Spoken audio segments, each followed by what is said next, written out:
Apocalipse capítulo de número 3. Gente, eu não sei aonde está disposto o material, porque eu sempre entrava por esse corredor e antigamente ficava naquele corredor maravilhoso, que tem um monte de placa, de menina, o que é aquilo? Maravilhoso. Aí agora fica para lá, tá bom? Apocalipse capítulo 3.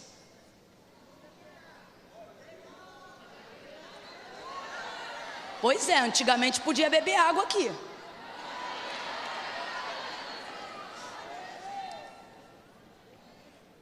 Oh, glória. Versos do 1 ao 3, diz assim o texto: E ao anjo da igreja que está em Sardes, escreve: Isto diz o que tem os 7 Espíritos de Deus e as 7 estrelas. Diz assim: Conheço as tuas obras, que tens nome de que vives, mas estás morto. Sê vigilante e fortalece o restante, ou fortalece o que sobrou dos que estavam para morrer, porque não achei as tuas obras perfeitas diante de Deus.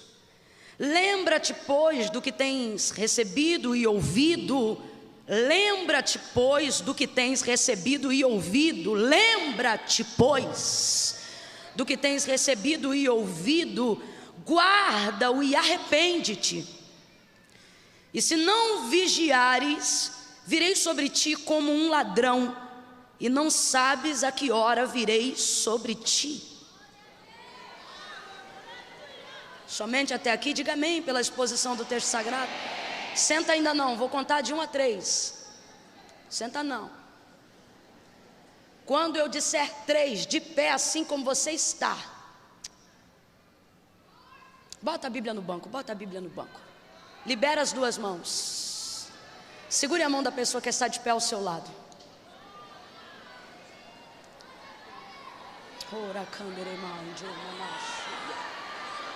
É tanta presença de Deus na sua vida que quando você une a sua mão com a pessoa que está do seu lado, não apenas porque eu estou pedindo, mas porque você acredita na unidade do corpo de Cristo.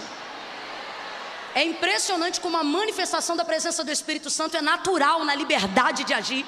A gente só toca e já começa, oh glória, oh aleluia.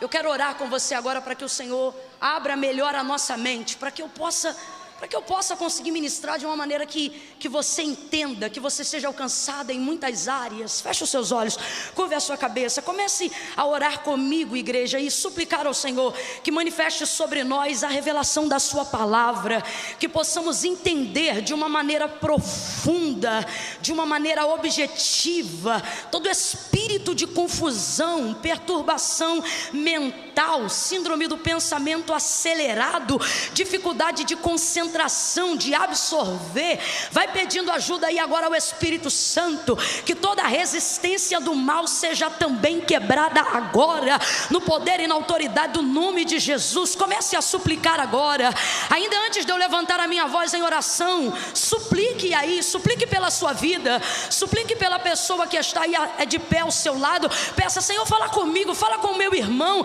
manifesta sobre nós a tua palavra. Muitas vezes usamos o nosso tempo na tua casa te pedindo tantas coisas, coisas que são passageiras, te pedindo carro, casa, dinheiro, providência, até mesmo saúde, que é tão necessário. Mas Senhor, em nome de Jesus, nós queremos hoje aqui nos colocar diante de ti como Pedro. Ah, Senhor, para quem iremos nós se só tu tens palavra? Palavra, Senhor, basta uma palavra.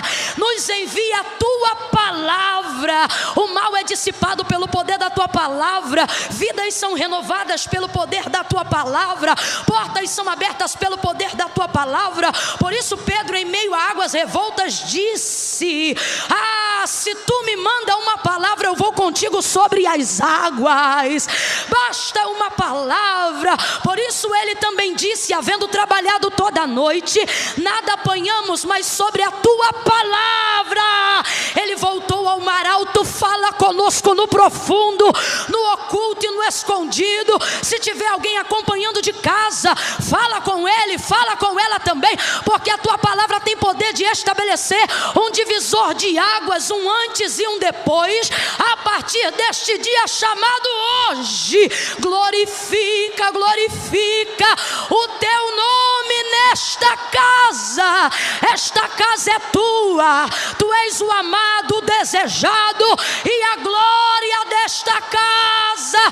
Fala conosco, Senhor. Fala, Deus. Fala e essa mãe vai chorar pelo motivo certo. Fala e este homem não ficará mais confuso. Fala e a dúvida será dissipada. Fala, Deus.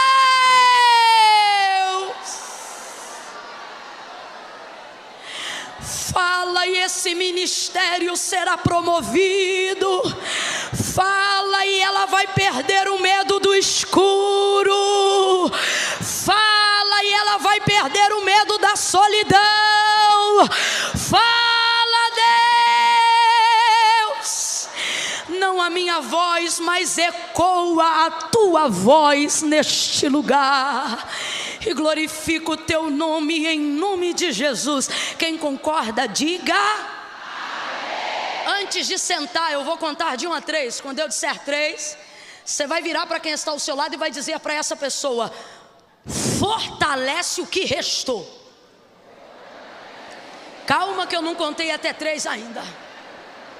A galeria está me ouvindo bem? Posso ouvir um amém?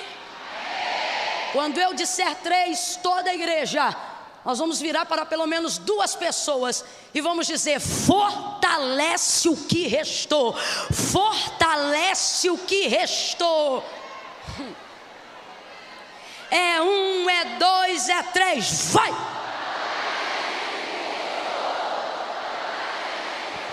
Isso, sacode ela ou ele mais um pouco e diga assim: trabalha com a sobra.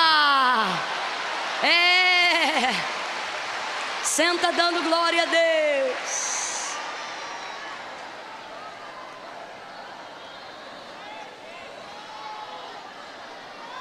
Oh, aleluia. Glória a Jesus. Glória a Jesus, glória a Jesus, glória a Jesus, glória a Deus, glória a Deus. Você vai aprender a trabalhar com a sobra. Não sei se sua mãe já te ensinou a usar sobra. Não sei se você vem de uma casa onde não se jogava fora o que sobrava, se guardava. O pessoal que é dessa época sabe do que eu estou falando. Sobrou um pedacinho de calabresa, congela. Sobrou um pedacinho, bota na geladeira. Aí, em épocas difíceis, sobrou um restinho na panela, tira da panela, bota logo na geladeira que não pode azedar. Usou a salsicha para o cachorro quente, ficou 4. Congela. Né? Aí bota. Aí aquele dia você chega, meu irmão, em casa, tem nada. Não tem uma macarronada, não tem um feijão na panela de pressão. Mas e a fome? Tem fome. Tem fome, como já dizia Betinho, quem tem fome tem pressa. Aí abre a porta da geladeira, o que que tem? Aí começa a pegar só o resto. Só o resto. Não sei se todos aqui já passaram por algum momento onde a realidade era essa. Então, ouça com atenção para você saber como é que funciona. Abri a geladeira, e aí o que tem para comer? Não tem nada, porque normalmente quando tem resto, a gente não diz tem resto, a gente diz não tem nada. Mas tem um resto. Lembra do profeta diante da viúva? O que tem? Não tem nada, só tem um resto de azeite. Normalmente, antes de você identificar que tem um resto, você normalmente de cara já diz que o resto não é, porque você não imagina trabalhar com aquilo que sobra. Você só está preparado para trabalhar com aquilo que sobeja. Só está preparado para trabalhar com o todo. Todo mundo quer o todo. Aí a gente abre a geladeira num dia desse de fome, pega um pedacinho da calabresa, o restinho do arroz, ficou o macarrão, molha no restante da carne assada da semana passada que estava congelado. E alguém está dizendo, é porque tu não é da época do cruzeiro. Aí a galera já tinha ou uma panela ou um frigideirão, vai colocando as coisas lá dentro, vai mexendo. Aí você pergunta para alguém que está na casa também com fome, mas não sabe trabalhar com o resto, então prefere dizer que não quer comer nada. Aí a gente pergunta, vai querer? Não, eu não vou querer. Tem certeza? Tenho certeza. Só que aí a gente pega um restinho da cebola, joga no fundo, joga uma manteiguinha, pega um restinho do alho, e no final a gente ainda pega o restinho da salsinha congelada. Depois que mistura tudo e faz aquele rolo, se for pobre de raiz, ainda instala 2 ovos. Mexe tudo e pega a salsinha e faz igual um chefe. O cheiro sobe, vai na sala. Quem não queria nada vem.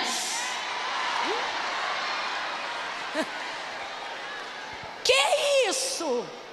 Se for filha adolescente, então, que cheiro é esse, mãe? Criança não sabe o que faz com sobra.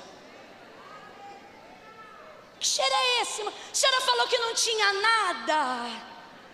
Ué, mas não tem, eu fui pegando um resto disso, um resto daquilo. Algumas vezes em dias de dificuldade, minha mãe nos ensinou muito a valorizar o que chamamos de resto. Em dias como esse, em que se mistura um pouco daqui, um pouco dali para se fazer uma refeição completa. E é tão gostoso, tão quentinho, tão fresquinho. E a gente ainda ajunta com o tempero da fome. E aí você come aquilo. Aí quem diz que não queria, diz eu quero um pouquinho. Você falou que não queria. Eu não queria porque quem vê pedaço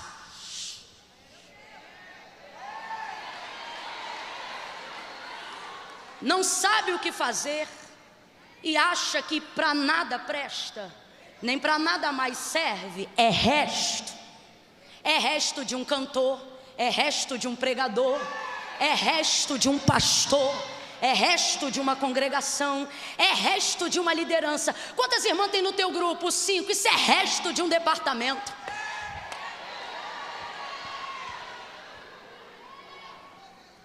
Desprezamos o resto. E eu vou lhe dizer o porquê que somos tendenciosos ao longo de uma vida desprezarmos o resto. Nascemos com tudo. Em que sentido, irmã Camila? Toda a nossa vitalidade, todo o nosso colágeno, toda a nossa estrutura. Nascemos com tudo. Toda a vontade de viver, toda a gana de crescer, todo o sucesso que é possível receber, toda a realização, toda a fé para a capacidade de crer. Quando o Senhor ele vem falando sobre a estrutura de toda a criação do mundo, no livro do Gênesis, capítulo de número 1, ele vai terminar, antes de iniciar, no capítulo 2, verso 31 do capítulo 1, e ele vai dizer assim: eu tenho vos dado tudo, tenho vos dado tudo para o vosso mantimento, tudo. Mas ao longo da vida, nós vamos percebendo que na verdade, nós não somos o resultado de um todo, nós somos um conjunto de sobras. Em que sentido, irmã Camila? Você vai começando a perceber que na verdade, nós não lutamos pelo todo, nós lutamos por aquilo que restou. As nossas gerações, as nossas famílias. Eu tenho mães hoje aqui que enterraram as suas mães, e em tempo hábil elas não sofreram tanto o seu luto a ponto de desistirem da própria vida, porque provavelmente tinham filhos. E as que não tinham filhos viram através da vida da sua mãe e do seu pai o desejo de construir uma família, seja ela boa ou seja ela ruim, na referência que você tinha. Se era ruim, você diz: quero construir uma boa família porque quero me desvencilhar dessa construção familiar. E se ela era boa, por exemplo positivo, você diz: quero dar continuidade à família que eu tinha. Então, na verdade, tudo aquilo que nós vamos adquirindo ao longo da vida, a termo de sucesso, de realização, de conquista, a verdade é que com o passar do tempo, aquilo vai se esvaindo, o tempo vai levando, circunstâncias da vida vão tirando a gente. E por que a gente não vai junto com aquilo que a gente perdeu? Duas coisas acontecem quando a gente perde uma coisa. Primeiro, você só perde o que é seu, porque se não é seu, não há sentimento de perda. Quando você perde alguém ou aquilo, Aquilo foi embora, mas por você ter construído uma relação com aquilo, seja uma coisa ou seja uma pessoa, aquilo vai embora, mas a relação fica. A relação fica. Então você começa a se relacionar com o que você perdeu, mesmo que aquilo já não esteja mais ali. Quando isso acontece, no processo da perda de qualquer pessoa que esteja aqui, você não se dá conta do que sobra, porque o que você perdeu puxa toda a sua atenção. E você só lembra do que perdeu, só olha para o que perdeu, só reclama do que perdeu, e nunca para se perguntar: por que você continuou vivo mesmo depois dessa perda? Inclusive você já se perguntou, mas a pergunta é tão retórica que você não teve nem coragem de responder, porque você sabe que há um propósito. Há pessoas aqui que vivem ou já viveram a dor de um luto tão voraz, tão avassalador, que vendo que o outro a quem amava partiu, pensou: por que eu fiquei?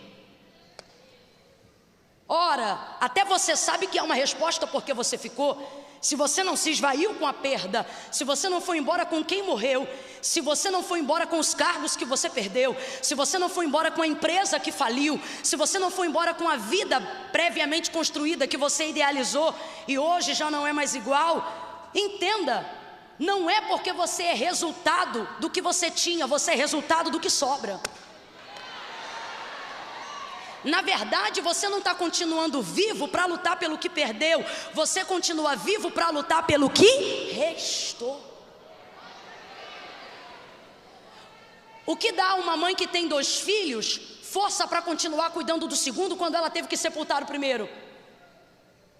Eu posso falar isso aqui publicamente porque há uma amiga e muito conhecida, e ela dando uma entrevista e tocando no assunto do luto e da morte do filho, a repórter perguntou como que ela vem conseguindo vencer e viver num estágio de superação. E ela disse que então ouviu da boca de alguém, não sei se foi um pastor, se foi um amigo, e disse assim: não permita que a morte tire de você, ou que a perda tire de você mais do que ela tirou até aqui. Em que sentido? Você perde o que já foi, porque o que foi e já não é mais, mas totalmente focado naquilo que você perdeu, você não dá atenção ao que ficou. Então, além de não conseguir recobrar o que perdeu, também perde o que restou, até o ponto que você já não chora por parte, mas chora por tudo. Deus trouxe gente aqui nessa noite para dizer: fortalece o que restou, porque é melhor trabalhar com o que sobrou do que chorar pelo que jamais poderá se trabalhar novamente. É melhor trabalhar com o que restou, é melhor correr atrás daquilo que sobrou, é melhor investir naquilo que ficou do que dar continuidade na construção de uma relação que só existe dentro da sua cabeça. Daquilo que se perdeu não se faz absolutamente nada, mas daquilo que se restou faz-se absolutamente tudo. O próprio Jesus, em todas as manifestações dos evangelhos, em milagres extraordinários, você vai perceber que ele não trabalha com o todo, ele só trabalha com o resto. Normalmente os discípulos deixam claro em algumas situações que não há condições de fazer um milagre, ou não há condições de fazer alguma coisa, porque não tem de fato o que precisa. E é por isso que milagres se manifestam. Milagres se manifestam justamente em brechas aonde a gente não tem. Por exemplo, o primeiro milagre realizado por Pedro, e por que não dizer pela igreja, depois da assunção de Jesus Cristo ao céu, ou seja, depois de que Cristo não estava mais com eles, o primeiro milagre realizado de fato pela mão dos apóstolos, Atos capítulo de número 3, eles vão subindo ao templo da Porta Formosa, e chegando ali o coxo de ambos os pés, que já há muito tempo ficava ali pedindo esmola aos que entravam, assentado. Então Pedro e João vão entrando, ele olha, estende a mão, esperando receber alguma coisa, e Pedro obviamente não diz que não tem tendo. Quando ele diz que não tem, é porque de fato ele não tem. A igreja se reunia e diariamente ela compartilhava suas demandas e a sua despesa. Então, como já era a hora nona, 3 horas da tarde, já havia essa reunião e já havia sido dividido e distribuído aquilo que precisava ser repartido. Quando Pedro diz eu não tenho, ele é cumpridor da lei, ele não tem mesmo. Vergonha aqui não é o coxo pedir, vergonha aqui é Pedro não ter para dar, porque era lei,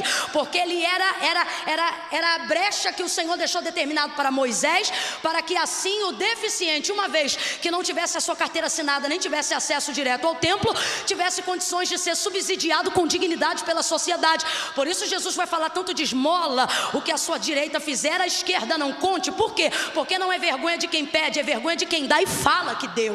Então Pedro está constrangido diante dele na porta do templo. Olha, eu não tenho nem prata nem ouro. Pois é, Deus não trabalha com o que eu não tenho. Enquanto Pedro vê na necessidade do homem a única possibilidade de atendimento no dinheiro, a colocação é: não tenho, mas o que eu tenho? O que é isso, gente? Ele está dizendo: ei, Deus não está trabalhando com o que eu não tenho, mas trabalha com algo que eu tenho. Não tenho prata e ouro, isso eu não tenho, mas o que tenho, isso te dou.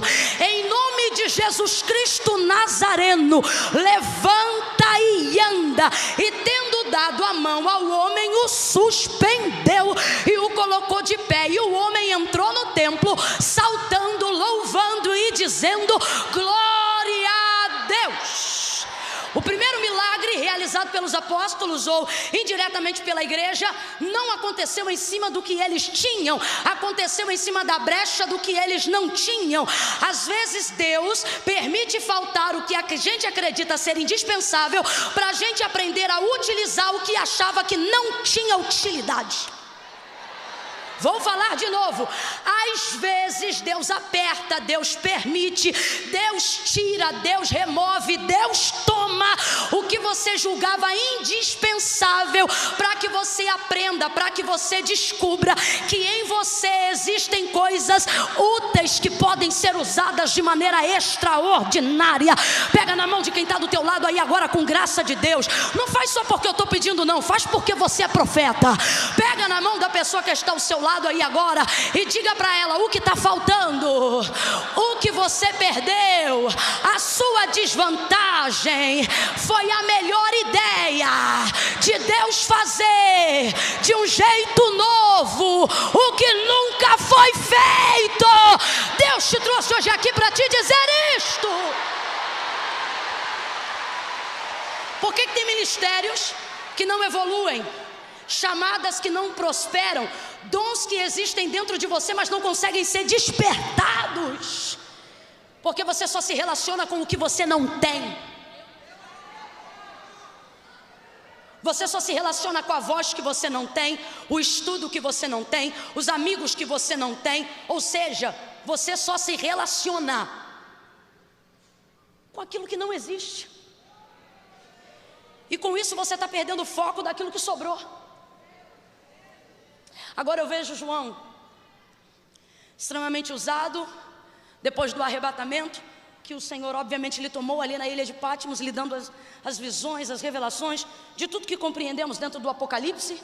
E quando chega à igreja de Sardes, ele demonstra o seu nível de chateação, de aborrecimento, de descontentamento, de desaprovação, a conduta que a igreja de Sardes tem tido. Agora veja, por pior que Sardes esteja, ela não deixa de ser igreja. Às vezes a gente olha o compêndio das cartas e imediatamente, obviamente, todos aqui queremos ser Filadélfia. Todos aqui queremos ser Filadélfia. Tendo pouca força, guardaste a minha palavra e não negaste uma... quem não quer ser Filadélfia, né? A que menos tem e a que mais faz. A que menos tem e a que mais é. Sabe por que Filadélfia é quem é? Porque ela aprendeu a trabalhar com com o resto. É a que menos tem e é a que mais faz. A que menos tem é a que mais faz.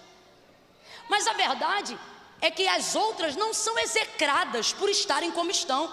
Pelo contrário, ao final do desfecho de cada pedaço para cada igreja, em cada carta, há uma exortação extremamente parecida, e castigo em umas, indisciplino em outras, e exorto em outras todo aquele a quem eu amo. Então o que Deus está deixando muito claro? A sua conduta, ou aquilo que você tem vivido de maneira desaprovada, é temporário. é temporário. Que a síndrome de Caim, irmão de Abel, não recaia sobre a nossa mente, sobre a nossa maneira de pensar e de servir a Deus nessa tarde. Quando diante de uma reprovação, de um conserto, de uma exortação, ao invés de buscar melhorar a oferta, matar quem está ofertando do jeito certo. Quando Caim caiu o seu semblante, diante do que apresentou para Deus, uma vez que Deus não se agradou ou não se atentou para a oferta de Caim, Deus, depois do que ele fez com seu irmão, disse o que para ele? Caim, se você tivesse trazido então uma oferta, não teria eu me atentado? O que ele está dizendo? Não desiste, conserta. É claro que depois já havia matado o irmão, só que Deus está dizendo para nós hoje aqui, a reflexo disso que nós estamos falando, dizendo, ei, quando eu desaprovar, não significa que eu estou te execrando, significa que eu estou te dando uma oportunidade para consertar. Quem está entendendo isso, diga amém. Então quando você olha para Sardes, para de olhar só para o que Deus lhe desaprova, para o que Deus não se agrada, para o seu nível de integridade falho. Não, apesar de tudo isso, recebeu a carta. Apesar de tudo isso, está entre as igrejas de Deus. Apesar de tudo isso, está também recebendo uma nova chance. Apesar de tudo isso, está sobre o olhar atento de Deus. Deus está dizendo, não é porque está errado que será execrado. Eu estou dando uma chance para você nesta noite. Eu estou dando uma chance para você nessa tarde. Deus está dizendo isso a alguém aqui. Tem gente que já perdeu tanto o caminho da vida, o caminho da integridade, já perdeu tanto o ímpeto de ter uma vida espiritual, uma vida devocional santa, um coração puro, uma vida íntegra, sincera, já tentou tanto se desvencilhar de tantas coisas, que começa a pensar que não é mais possível. Deus está dizendo, eu não estou te exortando para você quebrar, eu estou te exortando para você consertar.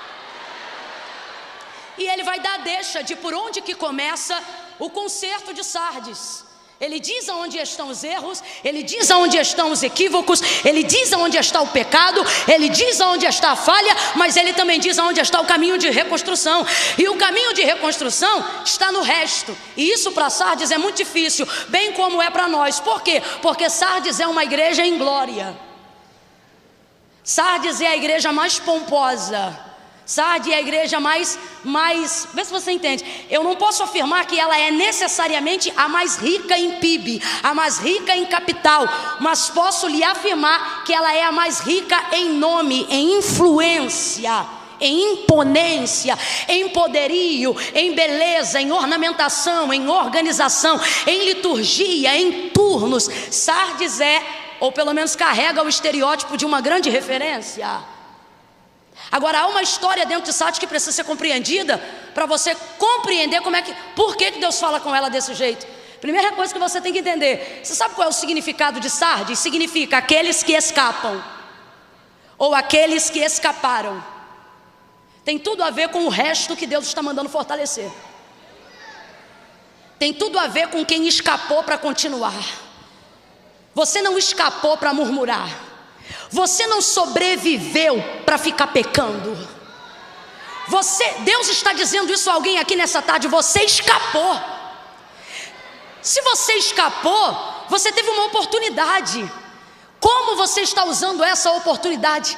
Aquele tiro que não te matou, aquela enfermidade que não te destruiu, aquele carro que capotou e você perdeu entes queridos, mas você está aqui. De que igreja nós estamos falando quando mencionamos Sardes? De uma igreja de pessoas que trazem consigo uma história de escape, uma história onde elas são a primeira geração de uma família, a primeira pessoa que confessou Jesus dentro da sua casa, a primeira pessoa que tem a oportunidade de trazer um novo nome, a primeira pessoa que tem a oportunidade de fazer ou de tentar algo que nunca antes foi feito ou tentado dentro da sua casa, a primeira pessoa que foi pastor sem ter parente nenhum pastor, a primeira pessoa que foi profeta sem ter nascido na roda de profeta, a primeira pessoa que se tornou dirigente do ciclo de oração sem nunca ter nascido em berço evangélico. Quem é você? E alguém pensa que você é poderoso? Não, eu só escapei e aprendi que Deus trabalha com o que restou. O próprio Jesus trabalhou dessa maneira. Por exemplo, na multiplicação, Mateus capítulo 14, a multidão já está ali e ele diz: o que eles têm para comer? Senhor, não tem nada. Não tem nada não. A gente tem que parar com essa mania de dizer que resto não é nada. Você quer ver uma coisa que me aborrece? Você vai fazer um culto de oração ou vai começar um trabalho na sua igreja, aí está começando ainda a desenvolver. Primeiro dia vem 2 pessoas, aí alguém chega em casa, pergunta para você: e aí, como é que foi o culto? Foi bom. E aí, deu gente? Não deu ninguém. Então eu sou ninguém, miserável. Tinha 3, tinha 2, tinha do pandeiro, tinha outra que dava glória, teve quem abriu a porta, teve quem acendeu a luz. Não diga que é nada só porque é resto. Não diga que é nada só porque eu escapei. Não diga que é nada só porque é sobra. Olha para quem está do teu lado e diz: me chama de resto, mas não me chama de nada. Diz que eu sobrei, mas não diz que eu não sou ninguém. Deus não usa nada, Deus usa alguém. Deus não usa nada, Deus usa o resto. Deus não usa nada, Deus escolhe os que escapam. Sardes, você escapou.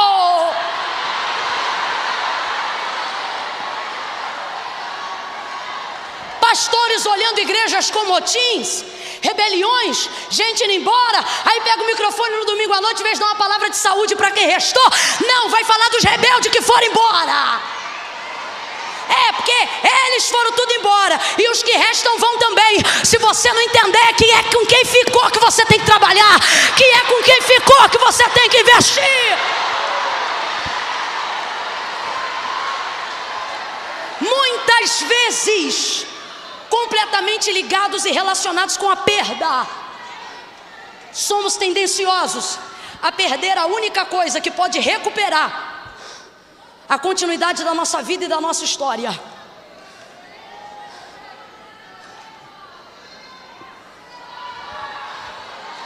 Ele diz a Sardes: por causa da sua imponência, por causa da sua grandeza, Sardes se tornou uma das principais cidades turísticas da sua época. Nos dias de hoje, ela estaria ali na região da Turquia. Mas eu não estou falando dos dias de hoje, eu estou falando de dias de glória. Rei Creso, como é que é o nome dele?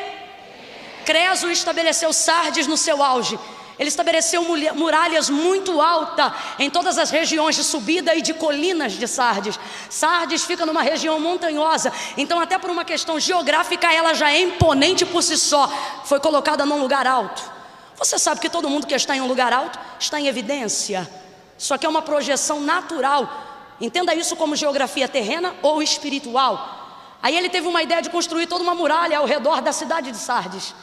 Uma muralha muito forte. Na verdade, em tese, se ele tivesse um exército valente em Sardes, nem precisaria tanto assim de uma muralha, porque todo mundo que está em cima tem mais força e mais poder para combater quem está embaixo, porque antes do exército inimigo se apresentar, quem está em cima já teve essa visão. Sardes tinha uma altura muito grande acima do nível do mar, então se alguém apontasse lá embaixo, eles já tinham condições de ver, e lançando qualquer material bélico de cima para baixo, já combateriam o seu inimigo muito antes dele conseguir subir. Nos dias de Creso, a economia de Sardes bombou. Nos dias de Creso colocou o nome de Sardes dentro da história da humanidade. Só que o texto diz, perdão, é mania de falar texto e Bíblia, mas a história relata isso. Aqui na história não, é história geográfica mesmo e biográfica. Vai mostrar pra gente como Sardes foi conquistada nos dias de Creso.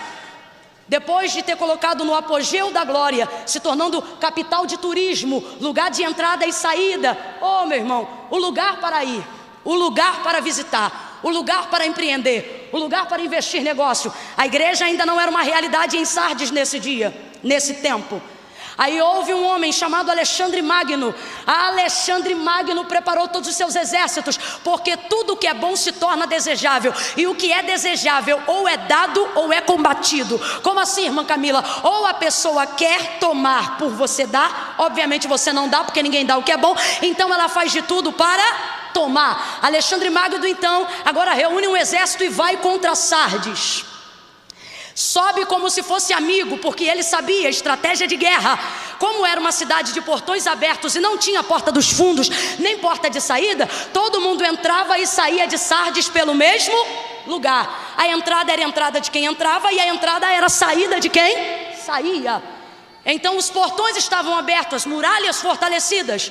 Mas quando Alexandre Magno foi subir para conquistar Sardes, o que é que ele fez? Coloca todo mundo à paisana, e é o primeiro antigo entendimento de cavalinho de Troia. Vai todo mundo para cima da montanha e acampa-se ao redor da muralha. Uma série de soldados preparados ao redor da muralha, outro restante como se fosse turista. Portões se fecham, 14 dias acampados na cidade, mas não podem preparar guerrilha. Por quê? Porque Sardes também é poderosa, Sardes também não é bobinha. Mas o que é que vai acontecer? Depois de dar um entorno por toda a volta da muralha que cercava a cidade, toda Sardes foi penetrada por causa de um pequeno equívoco. Havia ao redor da muralha uma brecha. Uma pequena brecha. É impressionante como grandes exércitos podem ser destruídos por causa de uma pequena brecha. É impressionante como grandes ministérios podem ser reputados a nada por causa de uma brecha. Isso aqui por si só já dá uma mensagem para o nosso entendimento. É impressionante como tudo que você constrói na vida e na história pode passar pelo descrédito e pela destruição se você deixar apenas uma brecha. Por que ele fala para Sardes vigiar pelo menos 3 vezes? Porque Sardes tem muita glória, Sardes tem imponência, Sardes tem um exército muito grande, mas você se acomoda na muralha, você se acomoda no nome, você se acomoda na glória, você se acomoda no que construíram antes de você, você se acomoda no que já foi lhe dado, você se acomoda com as colunas das revistas sociais, você se acomoda com os títulos que você recebeu, e o Senhor está dizendo: vigia, porque tudo isso pode ser destruído por uma brecha.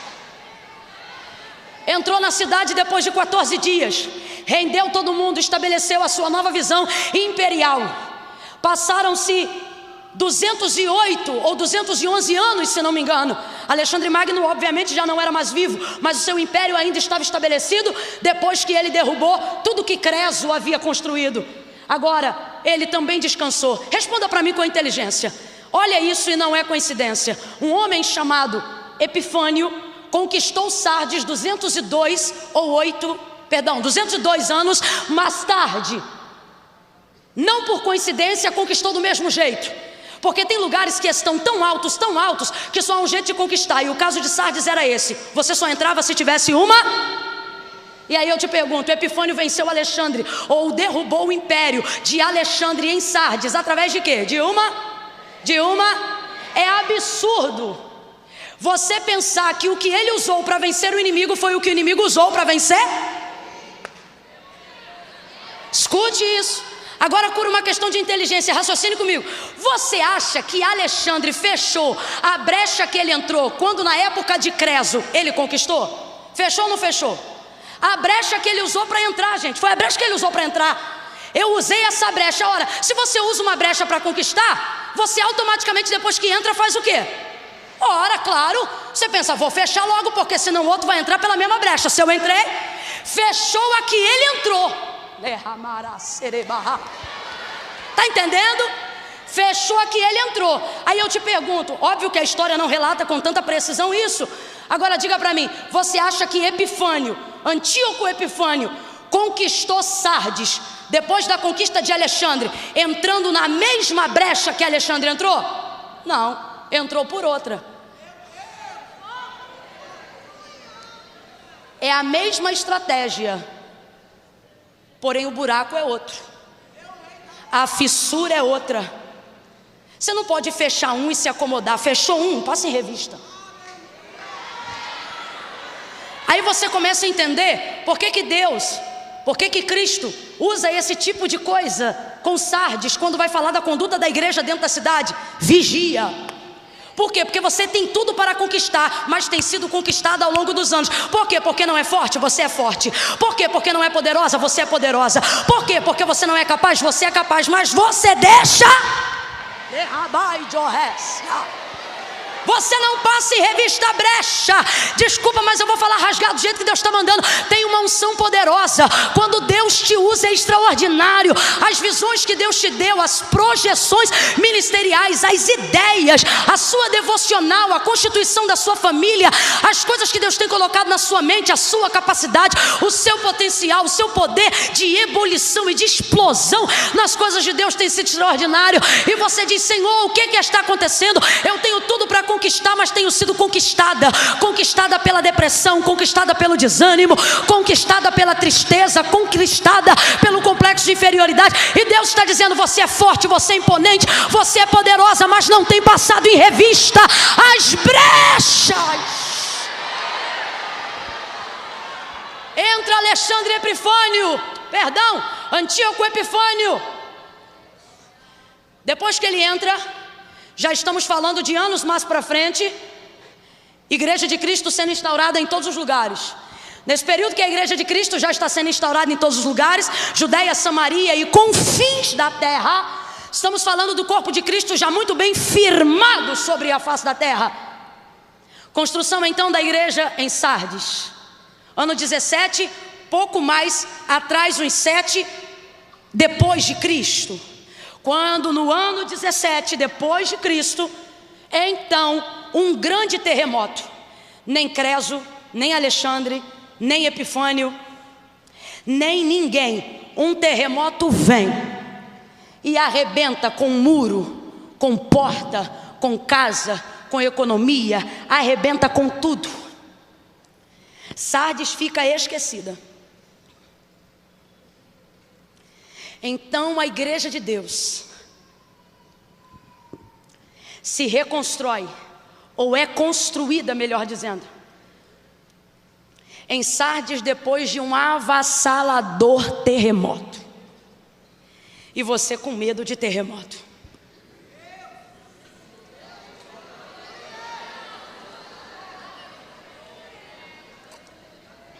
Para eu beber água mais tranquilo, sem você ficar me secando,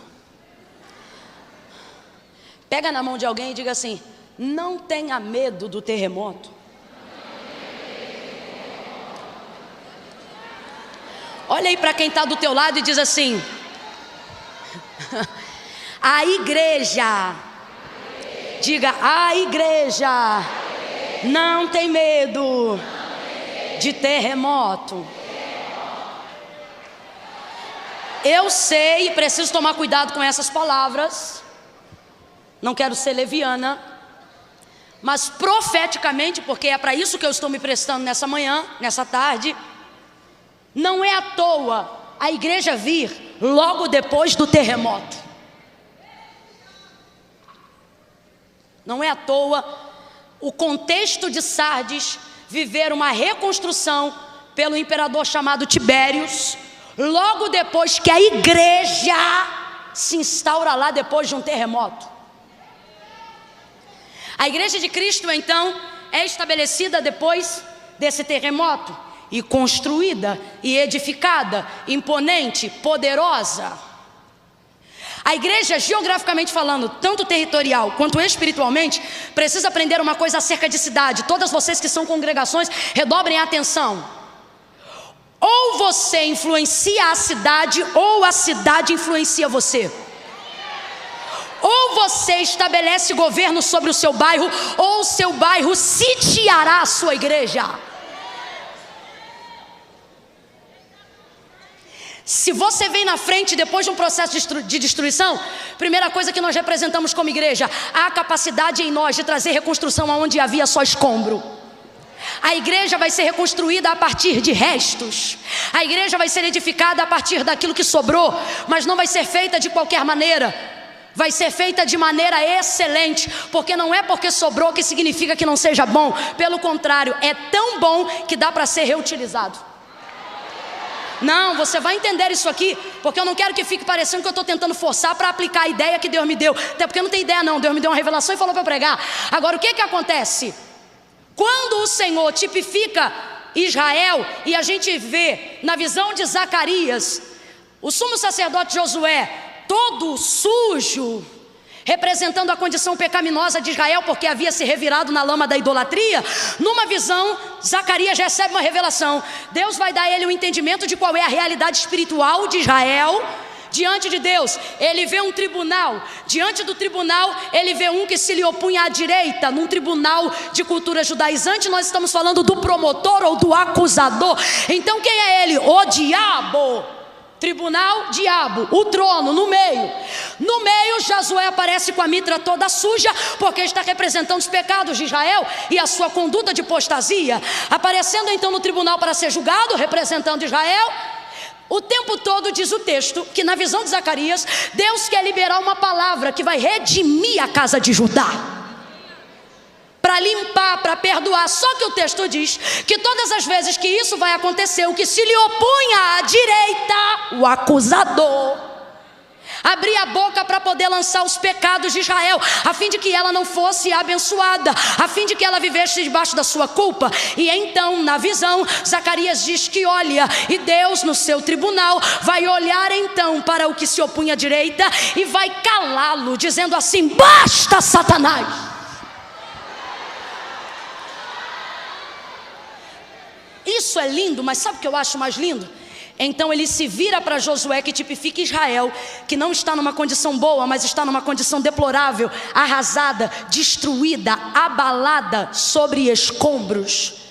E diz assim: não é esta, é Deus justificando Israel por causa de Josué, não é esta um tição tirado do fogo? Sabe o que é tição? Pedaço de viga de madeira que uma vez lançada ao fogo, queimou até que se escureceu completamente.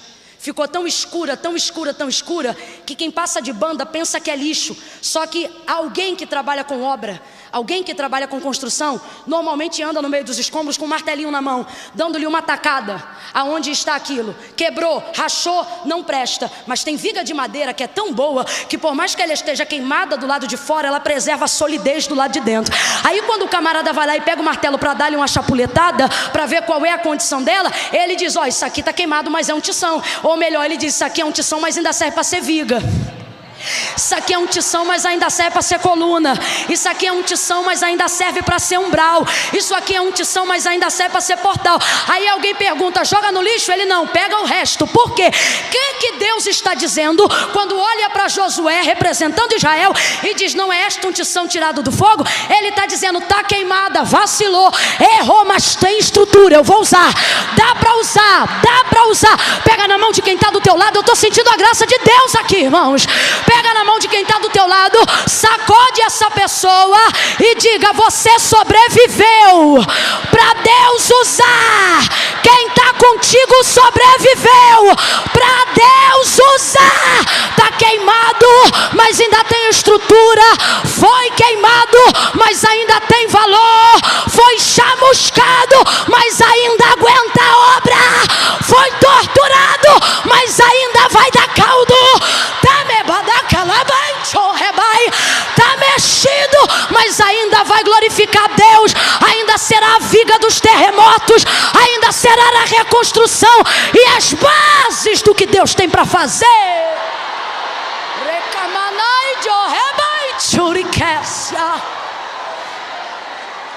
Alguém diz: desliga.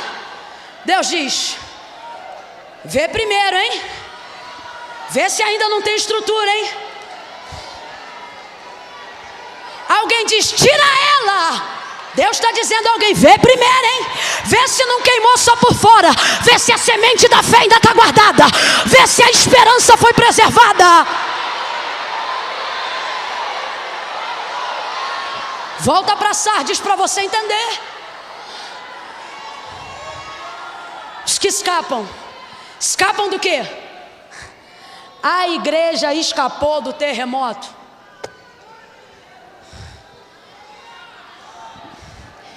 Eu não escapei para ser crente de banco. Eu não escapei para, estando em algum lugar, alguém olhar para mim e dizer: ninguém. Você não sabe de quais escombros eu me ergui para estar aqui. Você não sabe de onde gente que está aí do teu lado foi tirado para estar aqui. Você quer olhar para cabelo e quer julgar, quer olhar para roupa e quer julgar, você quer olhar para aparência e quer julgar, e Deus está dizendo: respeita, porque isso se levantou dos escombros. Só eu sei de onde tirei essa mãe, só eu sei de onde tirei esse pai. Você vê alguém pegar o microfone, acha que a voz não é bonita e pensa: Bispa Keila não tinha que dar oportunidade, e Deus está dizendo: oportunidade tem você de ouvir ela, porque você não sabe de onde eu tirei para poder estar aqui. Não estou falando de mim não, estou falando do julgamento precipitado que a gente dá às pessoas. Sardes, aqui ó, lembra de onde você saiu, Sardes? Escuta o que eu vou lhe dizer. Sardes venceu os escombros, Sardes montou base em cima do que havia sido devastado, e agora o Senhor está dizendo: Sardes, você precisa lembrar de quem você é. Por quê?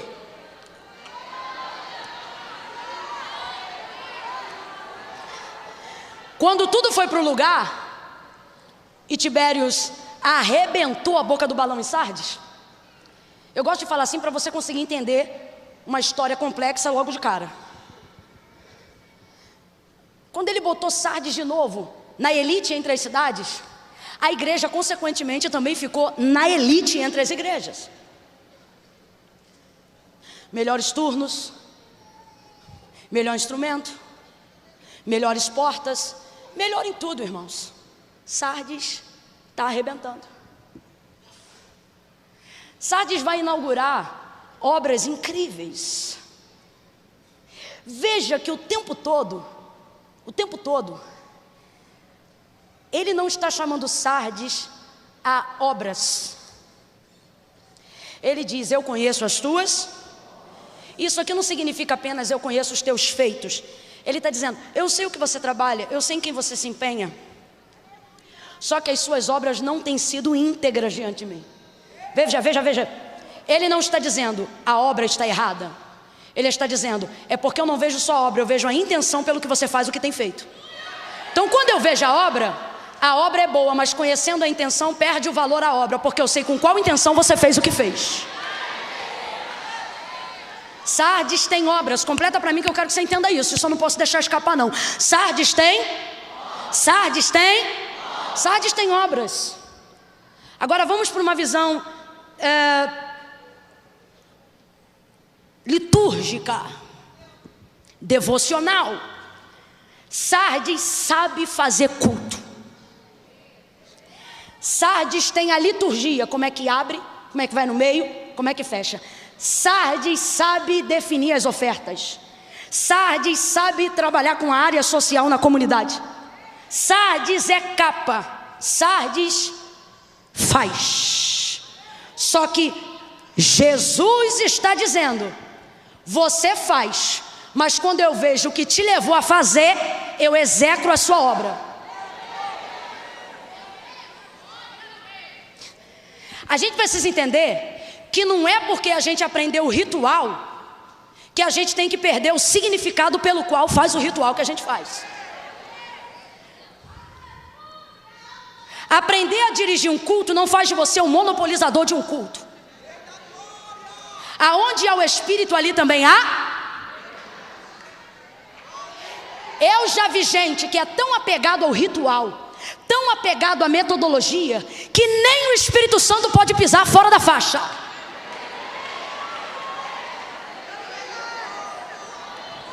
Sardes tem obras. Ele não fala sobre a obra, ele fala sobre a intenção pela qual a obra é produzida. Sardes, eu sei que você tem feito para aparecer. Sardes, eu sei que você não tem feito por eficácia ou por utilidade, você tem feito para manter a fama.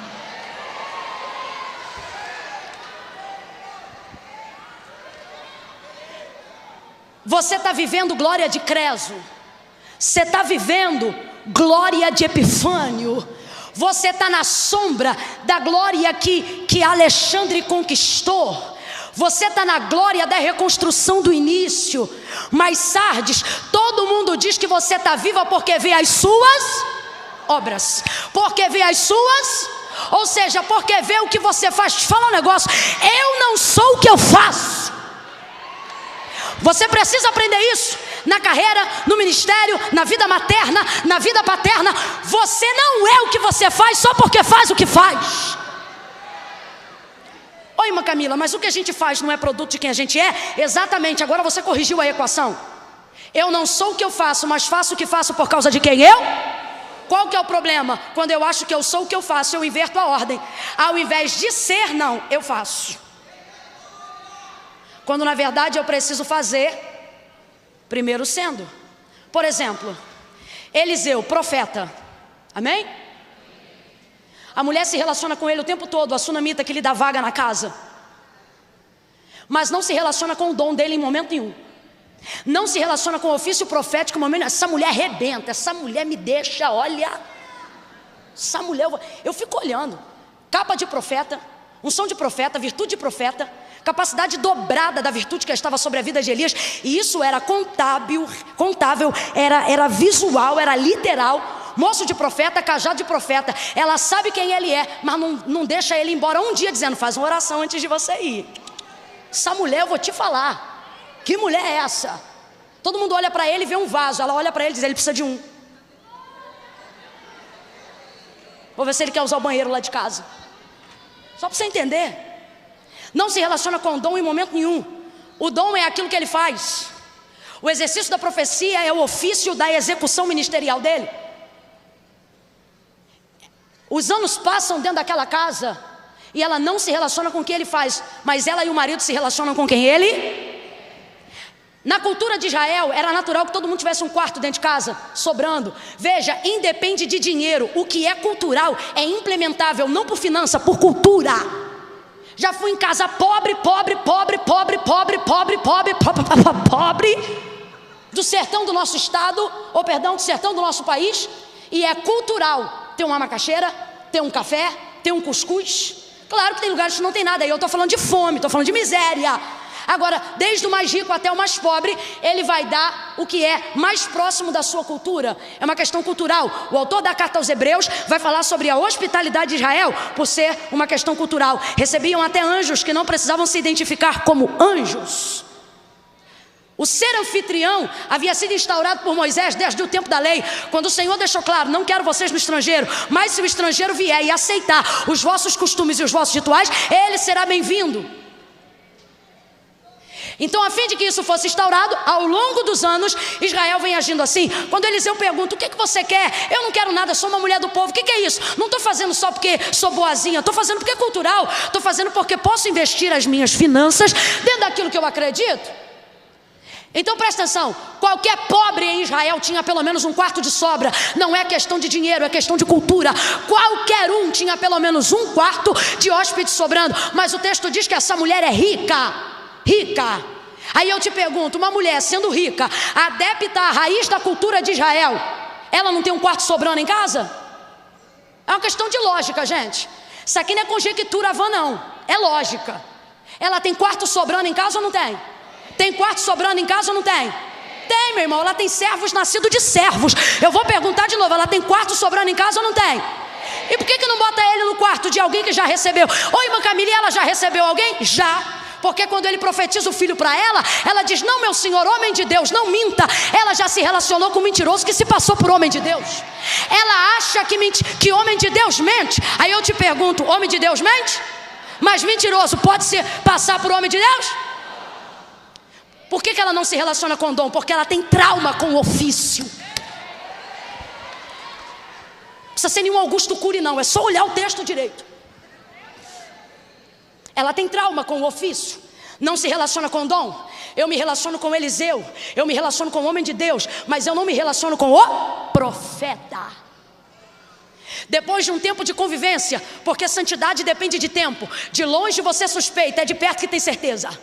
É por isso que tem gente que você quer trazer para perto baseado. Ai, fulano é tão de Deus, fulano é tão santo. Aí Deus diz, estou mantendo de longe, que é para você manter a admiração. Porque se chegar perto, se você vê de perto, Depois de um tempo de convivência, ela diz: ele é santo. Marido, eu tenho visto que o homem que está aqui na nossa casa, que sempre passa por nós, é um santo homem de Deus. Façamos-lhe um quarto. Para que eu vou fazer um quarto numa casa que deve ter no mínimo 3 quartos de sobra? Sabe por quê? Eu tenho quarto para profeta, eu tenho quarto para o pregador da tarde do Corafesp, estou falando de mim. Eu tenho quarto para cantor, eu tenho quarto para presbítero, para pastor. Olha o que... Não, você é inteligente, eu não vou ficar me justificando não. O que ela está dizendo? Marido, eu já guardamos muito ofício, já valorizamos muito quem faz o que faz. Mas marido, vamos construir para ele um quarto novo. Por quê? Eu não posso botar um santo num quarto de um profeta. Eu não posso botar um santo no quarto de um cantor. O que ele está dizendo? O dom te subsidia temporariamente. Entra um cantor e sai cantor, entra um profeta e sai profeta, entra pastor e sai pastor. Ela diz: mas ele, marido, ele antes de ser profeta, antes de ser cantor, antes de ser pregador, antes de ser pastor, ele é santo. Vem comigo, ele é... Abre a boca, ele é... Eu não posso botar um homem santo nesse quarto. Vamos fazer um quarto para ele. Por quê? O santo é consagrado, o santo é separado. Olhei para o texto, Deus falou comigo: vigia, vigia. O dom te dá uma oferta hoje, a conduta te dá um lugar. Ela não disse: vamos fazer um quarto porque ele é profeta. Ela diz: vamos fazer um quarto porque ele é... Ele não recebeu pelo ofício, ele recebeu pela conduta. Aí você diz: ai, meu ministério, se eu não tiver isso, se eu não tiver aquilo. E Deus está dizendo: santidade é o suficiente. Se você for santa, se você for santo... Resumindo a história, para você entender a situação de Sardes, Eliseu está deixando claro para essa mulher: quando se cumpre a profecia, que quem está preparado para reconhecer o dom vai receber a qualidade do profeta sem nem pedir o que precisa. Só que o profeta também vai receber uma lição. Olha isso: eu não sou o que eu faço, mas faço o que eu faço. Por causa de quem? Ele está dizendo: antes do dom precisamos aprender a ter uma conduta. O dom se perde sem conduta. A oferta fica manchada sem conduta. O relacionamento fica quebrado sem conduta. Se relacione com o ofício, você sempre terá um profeta e jamais um amigo. Só para você entender o tamanho da conduta. 12 anos quase mais tarde, o menino morre. Ele prometeu que o menino ia nascer, o menino nasceu. Viveu quase 12 anos. O menino morreu. Ela foi lá. Por quê? Para cobrar a profecia? Não, a profecia cumpriu, sim ou não? Quando ela vai subir no monte, Geazi segura ela. Não deixa ela subir. Aí ele diz assim: solta ela, deixa ela. Por quê? Porque o céu fechou para mim. Eu não sei o que é que aconteceu. Nos nossos cultos a gente pergunta assim: quem teve uma revelação? Porque normalmente o céu é fechado e de vez em quando se abre, quando a gente intensifica o fluxo. Não fique chateado, mas é uma verdade. Eliseu não, o céu é aberto o tempo todo, é a primeira vez que fechou. Aí ele diz: deixa ela, porque se ela não me contar o que houve, Deus não vai me falar, porque o céu fechou para mim, o canal está fechado. Por que o canal fechou? É Deus dando um passo para trás dizendo: isso não é comigo não, entre você e ela. Por quê? Relacionamento. Por que depois de ter ressuscitado o filho da sunamita, você nunca mais vê Eliseu na casa dela? Porque relacionamento dá trabalho. Por isso que dizem: dá dinheiro, mas não dá intimidade. Você não quer ser responsável pelo outro. Escuta, que eu vou provar o que eu estou dizendo. Quando ele vai na casa dela, é a primeira vez que Eliseu não sabe o que fazer em toda a história de ofício profético. O texto diz que ele entra no quarto e fica de um lado para o outro. Lê lá, ele fica assim, ó. É luta quando o céu fecha, irmão. A gente é muito bom com o céu aberto. Eu falei para o irmão Ronaldo que me trouxe, falei: irmão Ronaldo, ora por mim, porque se Deus não entrar, a gente fica ali gritando sozinho. Céu fechado.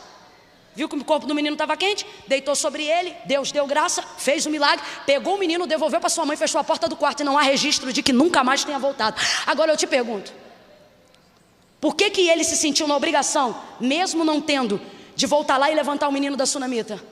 Ele não tinha com ela obrigação nenhuma de fazer isso. O que ele disse se cumpriu. Mas antes de ter com ela o cumprimento de um ofício profético, tiveram uma aliança. Por isso que você não pode ter promessa nenhuma sem construir com Deus uma aliança. Porque depois que Deus cumpre a promessa, você vai precisar da ajuda dele. Porque o que era para Deus fazer, ele vai passar para a sua mão. E se você não tiver com ele uma aliança e só tivesse relacionado com a promessa, com o dom, você vai ficar a pé. Vai ter o dom, mas o céu vai estar fechado. Vai ter as oportunidades, mas o céu vai estar fechado. Por que que eu falei tudo isso? Eliseu realizou um grande milagre na vida dessa mulher, por causa da conduta e do significado da aliança que eles construíram. Volta para Sardes. Sardes aprendeu o ritual, Sardes aprendeu o método, mas não vai mais para os cultos trazendo significado. Quem é que prega hoje? Quem é que canta hoje? É quem que canta? Quem canta hoje? Por quê? Porque eu preciso que os outros me deem motivos para ir à casa de Deus. E você que fica o culto inteiro e não dá glória em momento nenhum? Não, irmã Camila, mas é que não é meu costume mesmo não. Então procure uma igreja que se adequa ao seu costume. Você vai ficar mais à vontade lá. Irmã Camila, tá me expulsando? Tô não, tô dando só uma dica.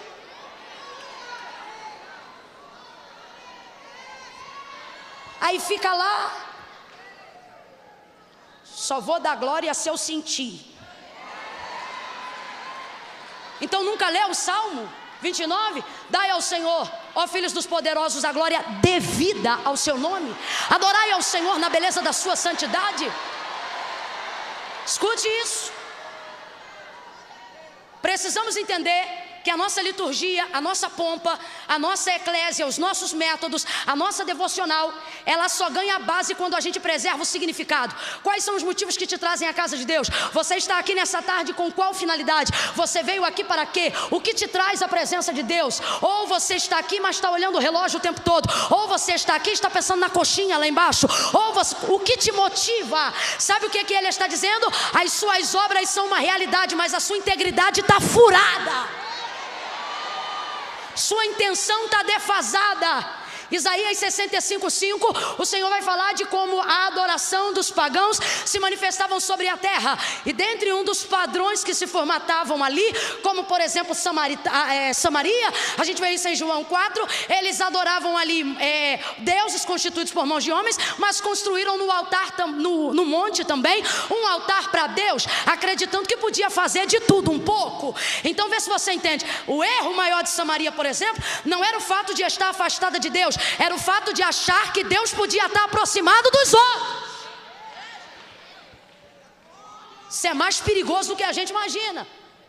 Há mais chance para o frio afastado de tudo do que para o morno que traz Deus para perto de todos os erros, que traz Deus para perto de tudo que Ele faz. Irmão, se Deus não estiver ao seu favor, não traga Ele para o meio do seu pecado. Se Deus não estiver ao seu favor, não traga Ele para o meio do seu erro. Por quê? Porque o favor de Deus se reverterá em ira. Isso aqui é Ofni e Finéias trazendo a arca para trazer vitória a Israel. Só que o texto diz que a arca se foi contra eles. Por quê? Porque Deus não é comigo porque eu sou bonitinha, nem com você porque é abençoada. Deus é com a verdade. Deus é com a palavra. Se você for com a palavra, Ele vai ser com você. Se você for com a verdade, Ele vai ser com você. Então, olha a situação. Conhece os métodos? Conhece a liturgia? Então pensa que é capaz de estar aos métodos. Qual é o maior erro de um grande rei que Israel teve, Uzias? Acreditar que sendo rei poderia executar o sacerdócio. Expulsou os sacerdotes e se meteu naquilo que era sagrado.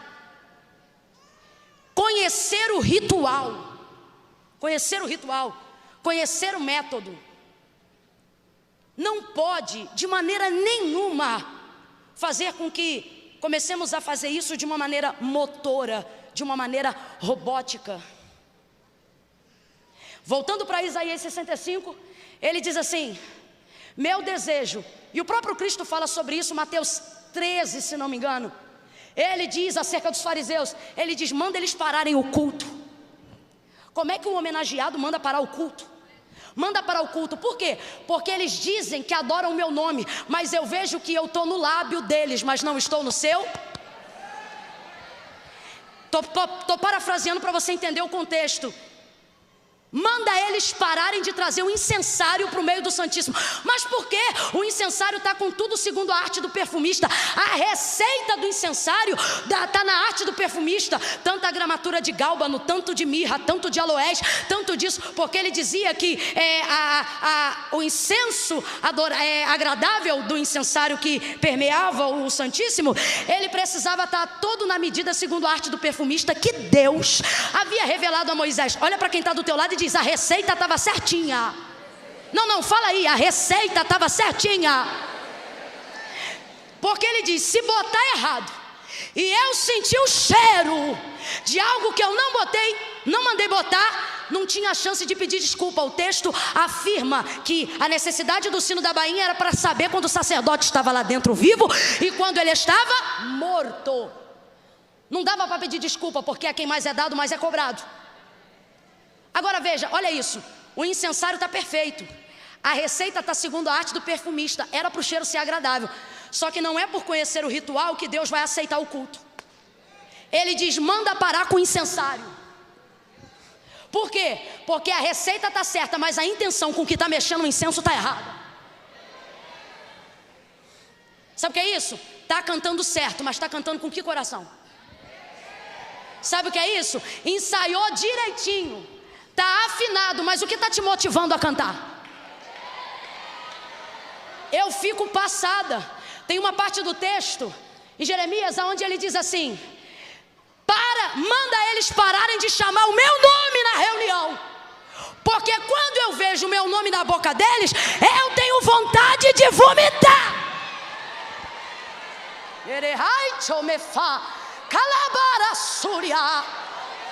O que é que Deus está dizendo para mim e para você? É melhor parar e reciclar do que empurrar com a barriga, do que empurrar de qualquer jeito. Ele não diz continua, ele diz volta onde tu caíste, se arrepende, conserta lá e depois caminha direito.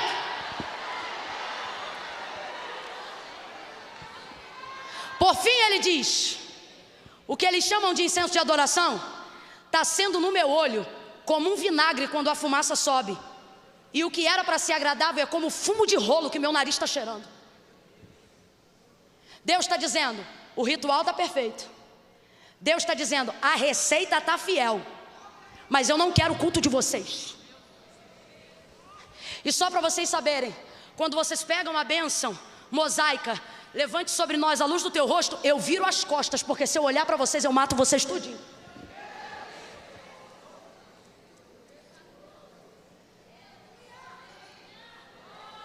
Aperta aí, aperta aí. Aperta aí que eu estou acabando,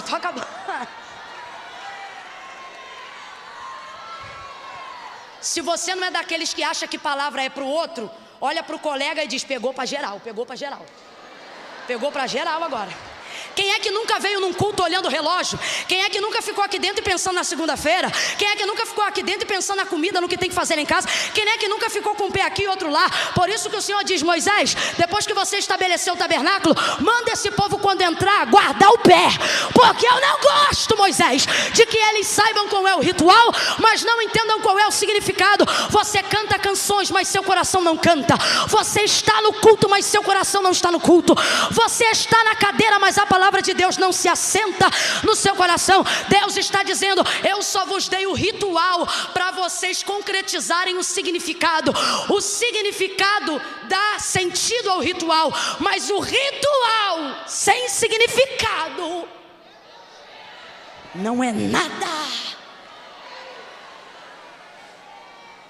Samaritana, peço perdão aonde? No templo ou no monte? Ela está dizendo, aonde é o ritual? Ele diz para ela, estou parafraseando, esquece o ritual e vem para o significado. Eu sou a hora, eu sou o templo, eu tenho sangue, recebe perdão. Muda de vida agora. Pega na mão de alguém, gente, pega na mão de alguém. Pega com vontade, pega com vontade. Deixa eu ver que eu estou vindo um pouco pro lado de cá. Eu tenho que dar uma olhada no semblante de vocês. Pega na mão de quem está do teu lado. Levanta a mão dessa pessoa e diga: mais significado. Tá fraco, mais significado. Menos ritual. Diga: mais significado, menos ritual. Eu não quero saber se você sabe cantar todo o inário. Eu quero saber o que você sente quando os hinos estão sendo cantados. Eu não quero saber se você sabe como abre e fecha culto. Eu quero saber se você sabe invocar a presença de Deus para dentro do trabalho. Tô fechando. A igreja do século 21 está querendo botar Deus numa forminha. Ó Deus, aqui o Senhor faz assim, aqui o Senhor faz assado, aqui o Senhor faz desse, aqui não pode isso não, hein? Sabe por que está havendo pouca manifestação de poder para a manifestação de curas, milagres, prodígios, sinais e maravilhas? Porque a gente burocratizou o poder. Tem que explicar, tem que entender, tem que isso, tem que aquilo. E é como se o Espírito já tivesse indo, a gente não tem que Espírito, calma Espírito. Peraí Espírito, que eu estou explicando. Eu estou falando de você para ele. E o Espírito cai, calma aí. E é como se o Espírito dissesse: não fala não, deixa eu mostrar. Porque quando eu quero me dar por conhecido, até o indouto sabe que sou eu. Eu vejo Paulo depois da descida do Espírito Santo, chegando por exemplo a uma cidade, encontrando ali 2 jovens que já eram cristãos, já reconheciam Cristo como único Senhor, mediador entre Deus e os homens. Olha isso depois da descida. Varões, já tendes o Espírito Santo? Nem sabemos o que é isso. A igreja de hoje, 6 meses de seminário. Para quê? Para aprender a ter Espírito Santo? Não, para aprender a explicar. Por isso que a gente tem um monte de mestre. Um monte de mestres sem poder. Um monte de mestres sem experiência. Um monte de mestre que arrebenta de Gênesis a Apocalipse, mas não consegue produzir o que a irmãzinha que fala com Deus todo dia chega na igreja, ela vai passando e a gente vai... Não, ai irmã Camila, peraí, ai irmã Camila, eu sei o que é isso. É porque a irmã grita muito, é porque a irmã é maluca, aí a irmã está defendendo quem é do manto. Não, eu só estou dizendo que conhecimento não exime poder, mas quem é poder, quem recebe poder, busca de tudo para respaldar o poder pelo conhecimento. Paulo olha para os varões e diz assim: já tendes o Espírito Santo? Nem sabemos o que é isso. Nem sabemos o que é isso. Nem sabemos o que é isso. Nem sabemos o que é isso. É de comer? É de passar no cabelo? É o quê? Não tens o Espírito Santo? Ele não disse: eu vou explicar para ver se vocês querem receber, para então vocês serem cheios. Não. Já tem o Espírito Santo? Aqui é a igreja, ó a igreja, ó o poder que Deus deu para a igreja. Já tem o Espírito Santo? Não sabemos o que é isso. Receba agora. O texto diz: e na hora começaram a pular e a saltar. Eu imagino aqueles homens tão cheios, querendo parar em algum momento. E quando deu para parar, eu imagino que eles não era fome, não era sede, não era nada. Era vontade de sair correndo atrás de Paulo e falar: explica, porque eu quero aprender, porque eu quero de novo. Veja, eu não quero aprender só para ministrar. Eu quero aprender porque eu quero sentir de novo. Olha o que ele está dizendo: diante do que eu senti, me conta qual é o método. Não é o método que traz o significado, é o significado que faz a gente entender por que o método existe. Estamos vivendo em dias onde a igreja gasta todo o tempo, poder, energia que Deus deu para ela, para falar mal dos deuses dos outros, Deus está dizendo para mim aqui, e tem dito para mim nesses dias, Ele tem dito para mim: não fale mal da igreja de ninguém, não fale mal da crença de ninguém, não arrebenta com a religião de ninguém. Ele tem dito para mim: vive a sua com integridade, vive a sua com poder. Não viva a sua vida de maneira que você corra atrás dos outros para falar mal dos deuses dele. Viva a sua vida com tanto poder que faça eles correrem atrás para saber quem é o seu Deus, para saberem que Deus é esse que te usa, que Deus é esse que fala com você. Sardes, não adianta você conhecer o ritual e não ter mais em você o significado.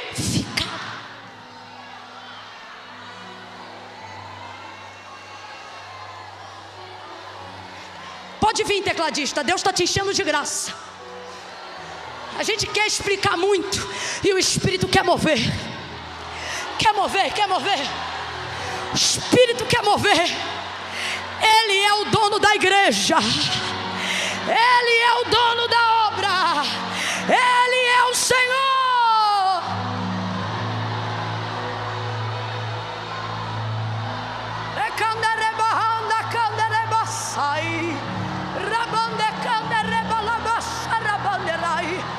Sinta a presença de Deus aqui nessa tarde.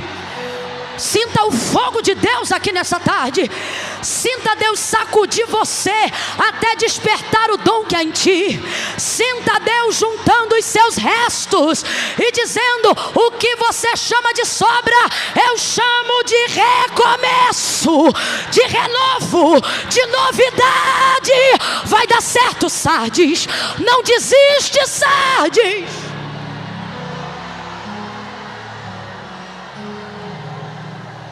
Um ministério de um pastor não acaba quando ele para de dirigir igreja. O ministério de um pastor já acabou, mesmo que ele dirija a igreja como fonte de renda para ter subsídio. O ministério de um pregador não acaba quando ele não tem convites. O ministério de um pregador acaba quando ele prega para pagar a conta de luz.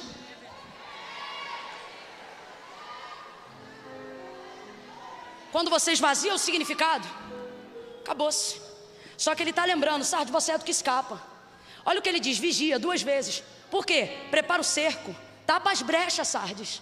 Você foi conquistada, vencida. Deixa eu te falar um negócio que eu pulei, não posso deixar pular. O Tibérios, quando reconstruiu, eu acredito que é a força da igreja que deu vida à cidade de Sardes de novo depois do terremoto. Eu acredito nisso piamente, irmão, porque é o que eu percebo quando chego em comunidades carentes aí, que tem tudo para dar errado, mas mano, a igreja abençoa, faz conta dos empresários, bota o comércio local para funcionar. As irmãs que eram artesãs viram microempresários. A igreja tem um poder que não é brincadeira, não.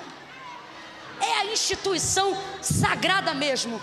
Aí alguém diz: por que, irmã Camila? Porque só tem doutor? Você sabe que não, mas é porque a gente só trabalha com o resto. É gente que a família não quer mais, é gente que o médico deu o laudo, é gente que o INPS rejeitou, é gente que o psicólogo diz que é maluco. Aí todo mundo diz: está perdido. Aí a igreja abre a porta e diz: és bem-vindo. Aí acontece isso tudo. Quando Tibérios levantou Sardes, a glória é de Deus, porque depois do terremoto a igreja se ergueu nos escombros. A glória é de... Mas de vez a igreja cair para cima, para a glória ser de Deus, Tibérios diz isso aqui, ó: a glória será de Cibele. Por quê? Porque Cibele, dentro da figura mitológica, é a deusa ou a entidade ou a padroeira que tem o poder de dar vida aos mortos. Por isso ele diz: tu tem nome de que vive, mas está... porque tua deusa tem sido Cibele. Ela tem fama, mas não tem poder. Cibele diz que ressuscita. Me diz aí na história, quem Cibele ressuscitou? Cibele levantou quem? Sei lá quem foi. Nunca levantou ninguém. Mitologia, crença, cultura popular, folclore, sei lá. Responda o que quiser. Eu sei de uma coisa: não há registro, fato nenhum de que Cibele tenha levantado ninguém. Cibele só tem um nome. Cibele só tem um. Cibele só tem um. Quem lutar só para ter um nome, tudo que terá será só um nome. Quem lutar para ser útil vai ganhar um nome. Por quê? Porque quer ser importante? Não, porque quer ser útil. O Senhor está dizendo: igreja, departamentos, senhoras, círculo de oração, pregadores, Camila, irmãos, enquanto a gente querer usar poder para ser importante, tudo que a gente vai ter um nome. Quando a gente quiser ser útil, a gente vai ser importante. Responda para mim: Jesus tinha um nome, sim ou não? Quando eu digo tinha, não é que ele não tem. Estou falando dos 3 anos e meio de ministério na terra. Jesus tinha um nome, sim ou não? Com 2 anos e meio já estava famoso. O texto diz: sua fama percorria. Responda aí: Jesus é famoso, sim ou não? É famoso, sim ou não?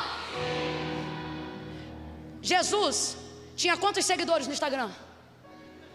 Facebook?